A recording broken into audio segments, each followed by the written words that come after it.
Hey guys, welcome to today's video. You guys requested so intensely in my WTF where I talked about Wet n Wild's $70 brush set, which still just saying that out loud, you guys, sounds really ridiculous, but pieced apart, they're not that expensive. I will link that video below, but I asked you if you wanted to see me go through all of my brushes that I use on a daily basis and put together my hit list, because you guys know I don't stick to one brand. I use drugstore, luxury, and everything in between.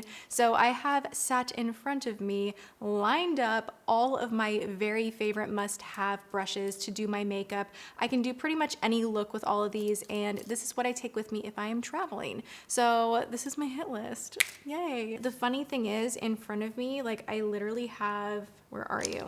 I have a MAC 224 that the ferrule of this brush is just completely dented and banged up. I don't know if I was like, it looks like I was chewing on it. I don't chew on my brushes, but I mean, this is like, this has been through the ringer. I had another one that was my Lucky 224, which was the first brush that I ever spent good money on. I saved up babysitting money to buy this brush. Like I made a special trip to the mall for this one brush, and that was the MAC 224, because they used to not have anything at the drugstore this shape for your crease.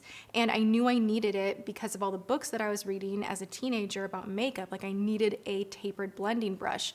So yeah, my first 224 I sadly lost, but it was like my lucky brush, and it had the wood exposed because I had used it that much.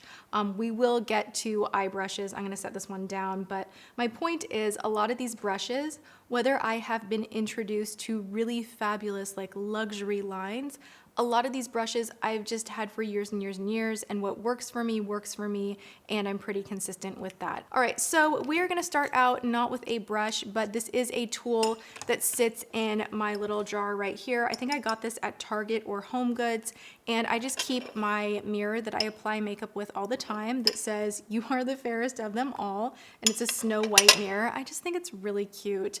I have my fan that I got on Maui for like $2 to fan off any setting sprays or anything like this. I just like having something nearby always with my brushes to kind of do this action in case something I spray on my face is too wet or needs to be dried down, or lash glue or anything. It's just really nice to have kind of a small fan like this one. And then I do keep my Nurse Jamie Uplift with my brushes. I used to keep this with my skincare, you know, in the bathroom, but I found that I use this more right before makeup than any other time. So what I will do is just like a solid minute or so, just getting my circulation going, and I find that my foundation applies more smoothly. It's very weird, but when I'm depuffed a little bit, everything just goes on so much more smoothly. So that is kind of my step one for brushes. Step two would definitely be a beauty blender like this guy right here. I will give you a few alternatives. The Shop Miss A dollar blender is so good. I need to order some more of those, and I actually want to revisit the dollar try-on. I want to do another one of those. Just because I discovered a lot of really great things for $1, you know, like why wouldn't I want to do that again? So that version of a beauty blender is really good. The original, of course, is very good. And then Eco Tools, the green one with kind of a little bit of a triangle type edge, that is another favorite of mine. I am very, very particular with sponges because I want them to have the right fluff. When they are too firm, I don't like that. I like to have enough bounce and fluff in it to really just, I almost said dig my foundation in. That's not what to just press the foundation in and have it be very lightweight. And I like that squishy, fluffy texture. What was that? It just sounded like something broke in half on my desk. Okay, of course, I love my Clarisonic. This has been the greatest tool for blending liquids, but especially for blending contour and cream bronzers. I love this. I am such a diehard fan. I feel like it is excellent for nose contour, and it just allows you to blend whatever you want to blend without moving it everywhere. You can get a concentrated blend right where you need it without pulling, dragging, pressing, or taking a long time to blend.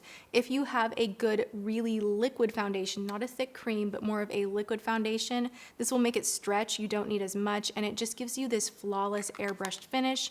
I love this Huge fan. You know, I've been using Clarisonic for over a decade. I mean, I just love it. I love it for washing my face. And then of course now I love the brush attachment. Okay, another brush that I do enjoy, and this one is $62. I don't reach for this as much as I used to. I think I'm kind of stuck on the Clarisonic and then a beauty blender, but I do remember really loving this so much, and I should probably give it another try. It's one of these things that I can't part with. Like when I think of clearing out my brushes, I'm like, no, I need this. It's very densely packed. This is the Artis Oval 7. It is $62, and it just really quickly puts your foundation on. It's great for stick foundation, cream foundation. It just gives good coverage very evenly without brush strokes and without a ton of tugging. It does tug just a little bit, but it does give just this very full coverage, flawless finish. So I do love this one a lot. This is the Kat Von D number 20. This is $38. I love this for bronzing. This is just such a dream because it has this nice rounded tip. It's tapered. It's like a giant tapered brush that you would put in the crease of your eye, but this is gonna be for the creases of your face that you wanna contour. That makes sense, right? You can just really fluff it in the hollows of your cheeks, really fluff it down the jawline. It gives you a very soft contour, which I love. You can use this to bronze contour. You can use it just to bronze and warm up the face. It is so nicely just cut. It's perfect. I love this brush so much. I have a giant fan brush from Sephora. This is the number 92. It's $36. I think this is so nice if you want a fluffy but more defined contour. I will go in with this and it just hugs onto the face perfectly. You can really get a thin amount of product on the forehead if you want to shorten up your forehead. It's just great for blending. You can use this with regular powders as well. It's just such a nice giant fan shape, and I do reach for this quite a bit. The other fluffy brush that I reach for is from Smashbox. This is their powder brush. I'll use this for bronzer as well. You guys clearly are saying that I love to bronze my skin. I love that. But this one right here for powder works beautifully too. Initially, when you see this brush, and I've said this before, like if you were to give it a pinch, you would see that a lot of the bristles are uneven, and you might think, oh, like what is that? Why would I spend so much money on this when it looks kind of like a crappy brush? But it's not. It just gives you this perfect placement of product, and it doesn't give you a thick amount of product either. It just fans it out very lightly, very much for an effortless finish. It's not going to be a packed on, caked on finish, whatever you use, whether it's a powder, a touch-up powder, a bronzer. This is an excellent brush, and I will not do without this brush. Like I have to have this brush with me at all times. I'm obsessed with it. All right, moving down the line, of course, you guys already know if you've been on my channel for any amount of time, really, because I've used this over and over and over and over and over and over and over and over. It's been with me through three moves. Oh my gosh, this is like the OG blush brush. This is from Sonia Kashuk, and this is my favorite blush brush. So right now for me, with having tried so many high-end brushes, the drugstore wins, and it's not even a matter of being on a budget. It's just every time I use this, I am so impressed. It is $12.58, and it will give you the perfect, most beautiful blended blush of your life. The Sigma 40 HD, this is probably the only Sigma brush that I am truly obsessed with. I don't use a lot of their brushes. I've tried them, and they're all right. I mean, they're not bad, but they're nothing that's making me go, oh my God, it's all I'm gonna use. This one, however, I did a OMG Tuesday and I tried this out. This is just so great for packing on powder. If you want to precisely bake underneath the eyes, this is such a cool brush. It will also get right around the nose. It has such a beautiful tip right here. I love it. It's $25. I think it's something different, and I definitely reach for it a lot. A brand that is not talked about a lot, but I am really a big fan of, is called Clover. I love the name of it. Have I told you guys? I don't know if I've told you guys this. I wanted that to be my name. Like when I was going through a weird phase, I was like, oh, Clover. And like my email was Clover this and Clover that and Lucky 4-leaf clover. And that's kind of why I love Van Cleef stuff so much, because I'm just obsessed with Clover. Clover everything. luck for everyone. Anyway, this brand, Clover, has a brush right here that is around $6.50. It's so good, you guys. This is the best touch-up brush that is kind of fluffy and fat. You can kick off bake really easily with this. You can just initially set underneath the eye with this, but you can also do a touch-up technique that I don't talk about very often. I don't share this with you often, but this is so dirty. I use this to death. I really, really do. I will go into a more pore refining primer, and I'll take a smaller brush like this, and I'll just pat it into the skin and actually let the bristles kind of press it into the skin when I want to touch up without adding more powder, and it works out beautifully. So this brush I use for 2 different things, and I really love it. I have a couple more face brushes. One is from Morphe. This is the M501. Fantastic for the highlight. It's so good for highlight. It's really affordable. It's Morphe. It will dry out after washing it a few times. Like, that's the only thing I don't like about this brush, is that it does get kind of dry, but the shape of it is just so nice that I keep reaching for it. I really enjoy it so much. Then I have 2. Another highlight that I really like, especially if I'm being super picky and detailed and I want high shine, but I want it locked into one area only, and then I want to blend it out. This from Smashbox is the Precise Highlighting Brush. It has a slant right here. It has nice different shaped bristles, and you can really hug into whatever area you wish to press that highlight in. This will work great with creams as well, and it's just a really fabulous one. NARS Ita Brush, 55 bucks. I think it's a great investment. I have had this for so long. I have washed it over and over and over and over and over and over, and it still performs really well. So I love using this, of course, for nose contour, but if you're going in with a cream, if you're doing a cream contour underneath your foundation, if you're wanting that more harsh line, this will chisel you. So you can actually get that very chiseled look on the jaw, in the hollows of the cheek, and it blends everything out really well, whether it is a powder or a cream.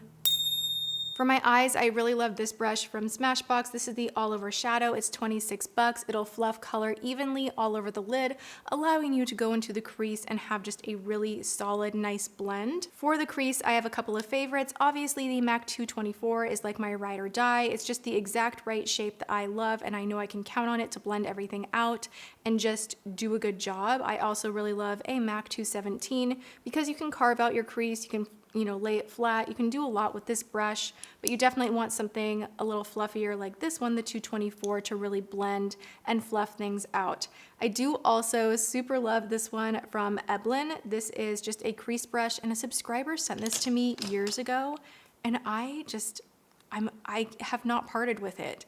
This is a drugstore brand, I think, over in Germany, if I am right? I'm not sure if I'm right. I just really love this brush. If you want to spend an arm and a leg on brushes, go ahead and get some Hakuhodo brushes because they will not disappoint. There's no fraying, they never dry out, they always do a good job consistently, and these 2 are just, oh, you can do so much with them. You can contour the nose with this itty bitty baby one. You can go under the eye and really blend things out. This crease brush right here is just one of the nicer crease brushes if I want to add just a little kick up color, but I want it to blend out really well. These are just, they're beautiful. This is like the Rolls Royce of brushes. They are crazy expensive. You don't have to have something like this to do good makeup, but if you want to splurge, they're worth it. I've had these for 6 years now, I believe, and they're still working great. Another pair of brushes that I've had for a little over 6 years, 7 years. This is the flat tip eyeshadow brush from Kevyn Aucoin. Oh my God.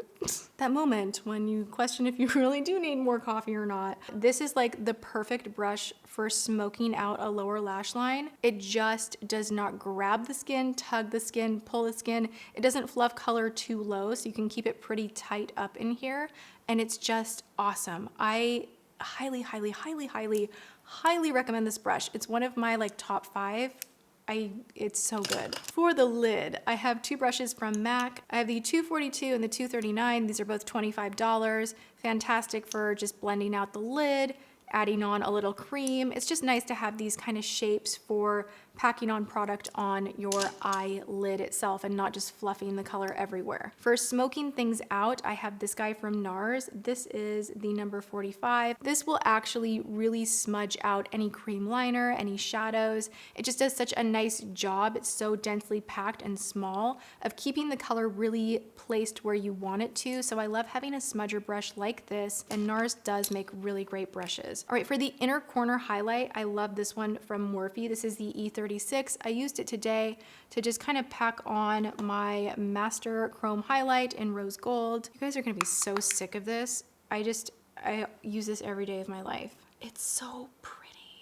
This one I can't do without either. It's just the perfect shape to just boop, to not get highlight everywhere where it's overwhelming things and it's just too much. This is just itty bitty teeny tiny, and it is so gosh darn affordable that why not? It's so good. For my eyebrows, what I've been loving is actually from Pretty Vulgar. This is the High Standards brush. I really like how firm the spoolie is. It is so good for brushing everything up. And then this angled brow brush has just the right width without being too obnoxious. So you can kind of really press color in, kind of, you know, feather it out, and I reach for this one more than any other brow brush, so this is definitely taking the front spot as far as brow brushes. And then for eyeliner, this has long been my favorite. You guys are probably seeing a trend here. I really, really like MAC brushes. This is the MAC 208, and this for gel lining is just perfection. You can just get the perfect amount because it's so tiny. It's just like, and if you want to do a wing and wings are intimidating to you, this is just absolutely the best shape because it's not big. You're going to start out small and you're going to be able to kind of drag the color and build and really press together a nice, perfect lash line. So I cannot do without this brush. And then this one right here is another Morphe brush. This is actually intended to be a lip brush, but that's not how I use this. I actually like using this to pack on color on the lid at the lash line that I don't want to necessarily totally smudge out, or I like using it underneath the high points of my brow because it has this kind of circular shape up at the tip that makes it very easy to just press color there, but it's so precise and tiny that you're not going to get too much color where you don't want it. All right, the last brush is not actually a brush. It is a lash curler. This is my favorite. A Schumacher curler is just the very best. I don't know, the length that it has on the rim itself that you can actually go in and curl without grabbing the corners of your eye, and just how close you can get to the lash line. I've never used a better lash curler. Kevyn Aucoin is really close because basically they're the same thing, to be honest, as far as manufacturing. But yeah, this is so good, so good. And that is where we land. I think the only other thing I would add into the mix to let you guys know as far as brushes would be a good velour puff. Just to kind of press powder in is always a good idea. And this is everything that I would need to do a great look. These are all the brushes that I used today. I didn't even use all of them. I used maybe half of them to create this look. And yeah, I hope you guys enjoyed me going through my very favorite must-have, must-own, must-try brushes that are luxury and drugstore. And if you enjoyed this video, me rambling on about one particular thing, then give the video a thumbs up. Or if you just liked hanging out with me, like, you can always hit the like button because of that, and I appreciate it. All right, I love you guys so much. I hope you are having a wonderful day, and I will see you in my next video. Thanks for watching. Mwah.